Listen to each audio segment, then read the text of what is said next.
देखिए, रेखा जी जो बोल रही थी वो तो बीजेपी की भाषा बोल रही थी। उन्हें ऐसा नहीं बोलना चाहिए था कि पहले की सरकारें को कोई घुसने नहीं देता था। वो भारत का अपमान कर रही थी, किसी सरकार का अपमान नहीं कर रही थी, वो हिंदुस्तान का अपमान कर रही थी। उनके ऊपर कार्रवाई होनी चाहिए। बीजेपी आरएसएस वालों को अब मैं अच्छी तरह जानता हूं। इन पर थोड़ा सा दबाव डालो, थोड़ा सा धक्का मारो, डर के भाग जाते हैं ये लोग। दोस्तों, मैं पहले भी कह चुका हूं कि भारतीय जनता पार्टी का एक एक नेता जो अपने आप को राष्ट्रवादी बताता है, वो राष्ट्र, देश, भारत, हिंदुस्तान, इंडिया, इसकी साख से ज्यादा अपने आका, अपनी पार्टी और अपनी साख की चिंता करता है। हाल ही में आपको याद है, जो प्रतिनिधिमंडल गया है उनमें से एक है रेखा जी, जो बीजेपी की सांसद है। वहां विदेश में जाकर वो गाना सुना रही थी। तमाम जो सामने बैठे हुए वहां के विदेशी प्रतिनिधि थे, जो भी थे, वैसे तो वहां के आधिकारिक प्रतिनिधि मिल नहीं रहे, लेकिन उन्हें जाकर गाना सुना रही थी।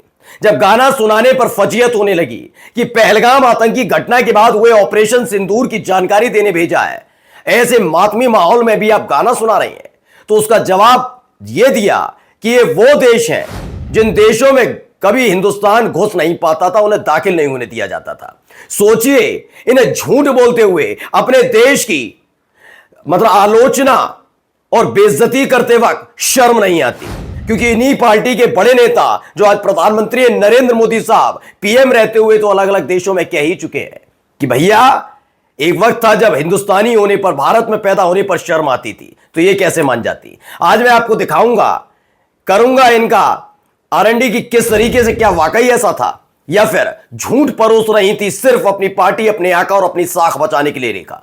और इसी के साथ साथ दिखाऊंगा आज आपको कि मैडम जाकर जरा कनाडा से भी बात कर लीजिए कि जिसे मिनी पंजाब कहा जाता था, वहां प्रधानमंत्री नरेंद्र मोदी को G7 शिखर सम्मेलन में बुलाया क्यों नहीं जा रहा। आपको दिखाऊंगा सीडीएस का एक और तड़कता भड़कता बयान जिसने हड़कंप मचा कर रख दिया है। सवाल राहुल गांधी का भी है। विराट कोहली से जुड़ी हुई एक ऐसी खबर है जिसे सुनकर आप हैरान रह जाएंगे। नमस्कार, मैं हूं प्रज्वल गौतम और आप देख रहे हैं the live TV. The live TV, सच सबसे आगे। शुरुआत में करने जा रहा हूं, रेखा है भैया, इन्होंने पूरी जानकारी दी। इन्होंने बताया कि भाई गाना गा लिया, गाना गाने के बाद इनको पता लगा ये क्या हो गया, क्योंकि इसी काम में मैंने कहा ना, हिंदू मुसलमान करा लीजिए, वो मनोज तिवारी हैं, रवि किशन है, इन पर काम किया है। मैं ये नहीं कह रहा कलाकार होना गलत है, कलाकार होने के साथ साथ अगर आप बुद्धिजीवी भी हैं तो आपको बात मानी जाती है। आप सांसद सिर्फ इसलिए बने हैं क्योंकि आप कलाकार हैं, तो वही काम करिए, इनको भेजना नहीं था। अब वहां जाकर गाना गा रही हैं, कोई नहीं मिल रहा तो गाना सुनाकर प्रसन्न किया जा रहा है कि कम से कम यही उपलब्धि कर ली जाए कि हमने विदेशी लोगों पर को गाना सुना दिया। लेकिन इस पर फजीयत होने लगी। ये काम तो वैसे भी कर सकते हैं, कोई भी अपनी आवाज में गाना, मैं गाना गा दूंगा, इससे क्या है। लेकिन बात ये नहीं है ना, ये है कि आप किस काम से गए थे। यहां खड़े होकर मेरा गाना सुनने के लिए थोड़ी ना आप बैठे हैं। क्या, किस लिए बैठे? खबरें पहुंचाऊं मैं आप तक, और मैं खबरें ना पहुंचाकर गाना सुनाने लग जाऊंगा तो कमेंट मुझे मालूम है क्या क्या आने लग जाएंगे, ठीक है ना। तो ऐसे ही एक सांसद का काम था जिस काम से भेजा गया, लेकिन वो गाना बजाना चल रहा है वहां पर। अब देखिए, उन्होंने जो बयान दिया उसके बाद कृष्णकांत ने उनका आरएनडी कर दिया। रिसर्च निकल कर आई है कि पहले सऊदी अरब भी भारत को अपने यहां घुसने नहीं देता था। ये रेखा शर्मा जी कह रही हैं, WU की चांसलर हैं। अब क्या इसमें बताया गया है, खबर पढ़ ली, the prime minister doctor Manmohan Singh and the king of Saudi Arabia Abdullah bin Abdul Aziz Al Saud signing the documents of the Riyadh Declaration in Riyadh, Saudi Arabia। कब? 2010 28 फरवरी को। कम से कम इस पर ही ध्यान दे लेती मैडम। नहीं, इस पर हम बात नहीं करेंगे, हम तो सिर्फ हमें अपनी साख बचानी है। चलिए एक वीडियो भी आपको दिखा देता हूं, वीडियो देखते चलिए। इस जहाज में बैठकर कौन आए हैं जरा देख लीजिएगा, चेहरा तो पहचान ही गए होंगे। आजकल बड़े ये बीजेपी वाले याद करते हैं, खासकर निशिकांत दुबे से ही ज्ञान ले लीजिए। रेखा शर्मा जी, चेहरा शायद आप ना पहचान पाए, चेहरा पहचान लीजिएगा। निशिकांत दुबे अच्छे से पहचानते होंगे।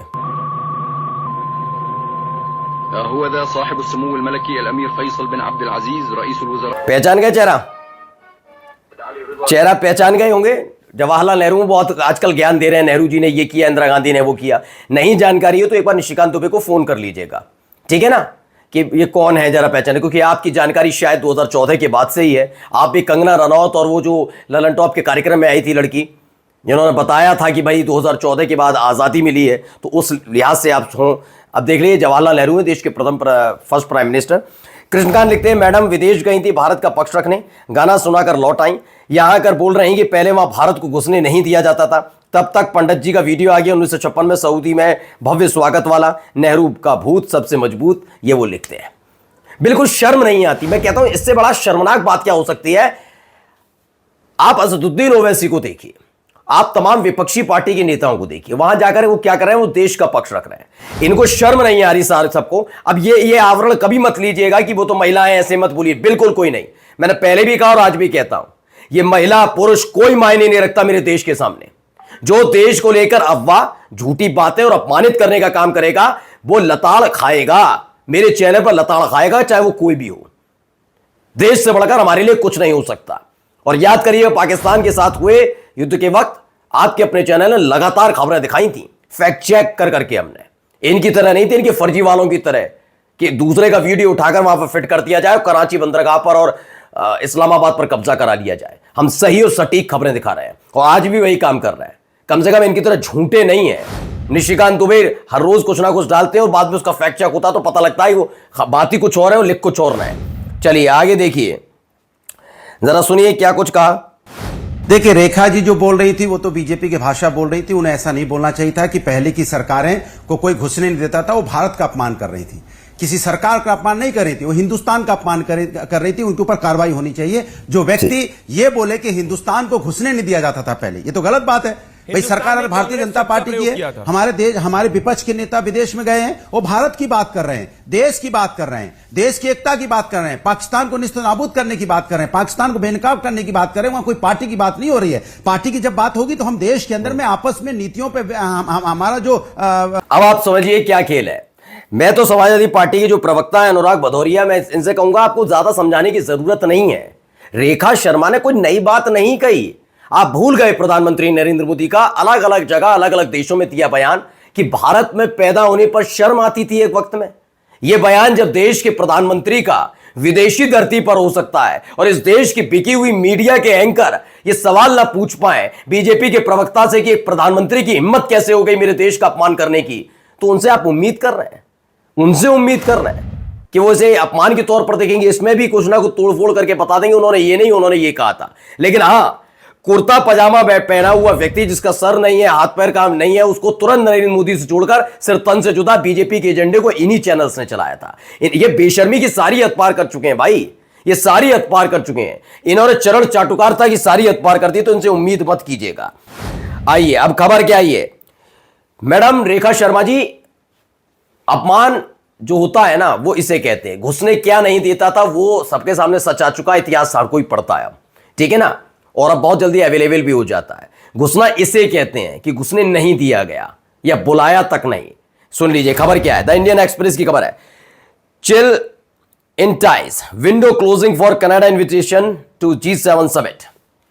G7 समिट का इन्विटेशन का क्लोजिंग हो चुकी है। क्या नरेंद्र मोदी साहब तक इन्विटेशन पहुंच गया?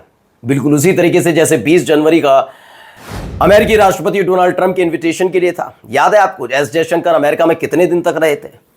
सोचिए, कनाडा जिसे मिनी पंजाब कहा जाता है उसने आंखें तरेड़ दी हैं। मिनी पंजाब, सोचिए किसी देश को मिनी पंजाब कहा जा रहा है, उस देश में हमारे देश के प्रधानमंत्री को बुलाया तक नहीं जा रहा, उस पर चर्चा नहीं की जा रही है, उस पर बोलेंगे भी नहीं मैडम।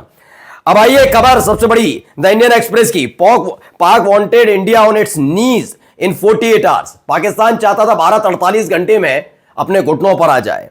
इसमें आगे लिखा है folded up in 8 hours to talk, वो 8 घंटे में ही घुटनों पर आ गया। CDS का बयान है। अब आप समझ लीजिएगा, दरअसल आप सेना किसके बारे में जब बात करेंगे, आप राजनीति करिए, ऑपरेशन सिंदूर, गरम सिंदूर, मेरी रगों में घूमता है या होता है, मैं मिटने नहीं दूंगा, आंख नीली आंखें पीली आंखें, राजनीतिक तौर पर ये मगरमच्छ वाली कहानियां सुनाते रहिए देश को। लेकिन देश की सेना, मैंने कहा ना, देश की सेना पूरी तरह से तैयार बैठी थी कि इनकी औकात हैसियत कैसे हो गई पाकिस्तान की कि अपने आतंकी भेजकर पहलगाम में आतंकी हमला कराते हैं।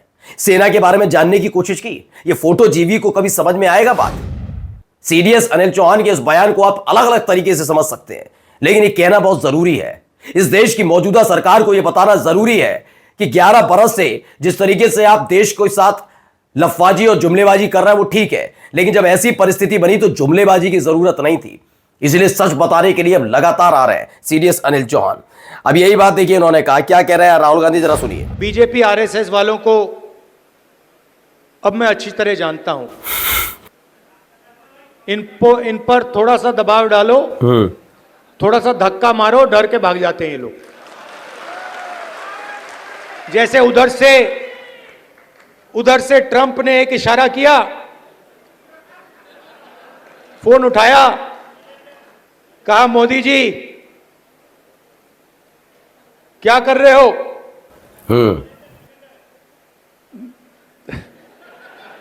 नरेंद्र सरेंडर। अब देखिए, ये बात आपको हास्यास्पद लग सकती है, आपको लगेगा कि भाई ये तो ऐसे नहीं कहना चाहिए। देश के प्रधानमंत्री हैं, लेकिन उन प्रधानमंत्री महोदय को थोड़ा सा गरिमा भी रखनी चाहिए थी ना, नहीं रखी गया। उनके सिपे सलार, उनकी खासम खास, उनके गुजरात वाली जोड़ी के एक सदस्य अमित शाह क्या कहते हैं पश्चिम बंगाल में? मुसलमानों को खुश करने के लिए ममता बनर्जी ने ऑपरेशन सिंदूर का विरोध किया। सोचिए, इनके पास ऑपरेशन सिंदूर को भुनाने के हर तौर तरीके इन्होंने चल लिए हैं, कुछ हो नहीं पा रहा इनसे, ये इसी बात से छटपटाए हुए हैं। और क्या ये बात अब तक क्यों नहीं बोल पाई कि डोनाल्ड ट्रंप ने मध्यस्थता नहीं कराई, नरेंद्र मोदी साहब क्यों नहीं बोल पाए? अब आइए, बड़ी खबर एक और निकल कर आई है। थोड़ा लंबा लेख लिखा गया है, लेकिन इसे पढ़ना बहुत जरूरी है। इसमें जो लिखा है वो मयूर वाघेला, उन्होंने कहा चौतरफा घेरा देश। खबर है कि चीन सिलीगुड़ी से 12 किलोमीटर दूर के बांग्लादेश के लाल मोनीराहाट जिले के रंगपुर स्थान पर बेस बना रहा है। यह जगह पश्चिम बंगाल के कूच बिहार से भी 72 किलोमीटर दूर है। दरअसल यहां पहले से ही एक जर्जर हवाई अड्डा था, जिसे विश्व युद्ध सेकंड के लिए बनवाया गया था। बांग्लादेश ने उसे लेकर चीन के साथ भागीदारी की है और चीन उसको अपने एयरबेस के रूप में विकसित कर रहा है, जहां वह रडार और तमाम अत्याधुनिक लड़ाकू विमानों को तैनात करेगा। ध्यान दीजिए, भारत का भौगोलिक रूप से सबसे कमजोर क्षेत्र, जिसे चिकन नेक कहा जाता है, वहां से यह हवाई अड्डा 135 किलोमीटर दूर है। बांग्लादेश संभाल नहीं पाए, नेपाल संभाल नहीं पा रहे, श्रीलंका संभाल नहीं पा रहे, पाकिस्तान और चीन ही तो था हमारा प्रतिद्वंदी। आज कौन सा ऐसा देश है जिसके साथ हमारे आसपास की बात करूं, वैसे तो सभी देशों का जिक्र कर लूंगा, आसपास के वो देश बता दीजिए जिनसे हमारे मधुर संबंध है, उन्होंने कहा हो कि पाकिस्तान ने गलत किया, बताइए। आइए आगे, अब आते हैं खबर पर। राहुल गांधी को लेकर सुरेंद्र राजपूत ने राहुल गांधी तब भी विराट के साथ खड़े थे जब भाजपा ट्रोल्स विराट और अनुष्का के परिवार को गाली दे रहे थे। हम आज भी साथ खड़े हैं जब आईपीएल फाइनल का विजेता है। दरअसल आपको याद होगा, राहुल गांधी ने उस समय साथ दिया था और उस समय ये जो बात पर अमेरिका की औकात, अमेरिका से पूछते हैं तू क्या है बे, और वो जो हिमांशु नरवाल के लिए, और अभी हाल ही में विदेश सचिव जो हैं विक्रम मिस्त्री, उनकी बेटी के लिए गंदगी उगल रहे थे, उनके ब्लॉक नहीं किए गए, अभी तक मुझे तो कोई जानकारी नहीं है ब्लॉक किए नहीं किए। तो वो सारी चीजें हैं। ऐसे ट्रोलर्स टूट पड़े थे विराट कोहली, और सोचिए छोटी सी बच्ची के लिए गंदी बात कर रहे थे। ये इनका काम है। प्रेम शुक्ला को तो देख ही लिया, उन्होंने तो परिचय भी दे दिया कि हाँ, उनकी पार्टी का चाल चरित्र चेहरा यही है, वो गंदी गालियों पर उतर आते हैं, बच्चियों को, बूढ़ों को, बच्चों को कोई नहीं बख्शते, किसी को नहीं बख्शते बीजेपी वाले। अब देखिए Rahul Gandhi, dear Virat, these people are fired with hate because nobody gives them any love, forget them, protect the team. ये राहुल गांधी ने 2021 में उस समय ये ट्वीट किया था। और जाते जाते एक महत्वपूर्ण खबर दिखा रहा हूं, द हिंदू की खबर है। बीजेडी ने, उड़ीसा बीजेपी के स्टेट प्रेसिडेंट हैं, उनको लेकर एक दावा कर दिया है। दावा ये कि जो उन्होंने एफिडेविट लगाया वो फर्जी है भैया, फर्जी है। फर्जी तो रहता ही है, आपको तो पता ही है, चंडीगढ़ वाला मसला, यहाँ वाला मसला, वहाँ वाला मसला, सब में तो फर्जी पाए जाते हैं। जिस दिन दिल से जांच हो गई ना, यकीन मानकर चलिए इनकी कैबिनेट में ढूंढने से भी मंत्री नहीं मिलेंगे। नमस्कार। द लाइव टीवी, सच सबसे आगे।